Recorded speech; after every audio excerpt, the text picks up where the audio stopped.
100 години плакат Битола е насловот на денеска отворената изложба во малата сала на Заводот и музеј. Станува збор за изложба од 200 плакати и избор од над 4000 материјали во трајна собственост на архивот во Битола. Проект на Сдруженијето на архивски работници Архивист 2, Државниот архив оддел Битола и Заводот и музеј. Се подготвуваше околу една година. Преку оваа изложба сакавме да ја прикажеме историјата на Битола, значи 100 години плакат од Битола за сите збиднувања настани што се случувале во тој период. Во рамките на оваа изложба најстар документ е од 1917 година, објава на лотарија, тој е турски документ и имаме до 1998 година понови плакати.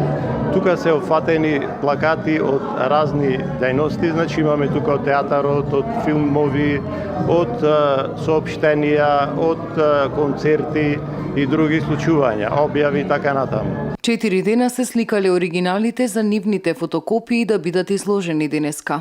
Бараат се заинтересирани, сакаат да го видат старите работи, како бил животот на Битола. Фактички плакатот покажува како се живеело во минатото во Битола. Изложбата ќе биде отворена до 8 август, место каде преку еден поглед граѓаните ќе имаат можност да го видат живеењето на битолчани во распон од 100 години.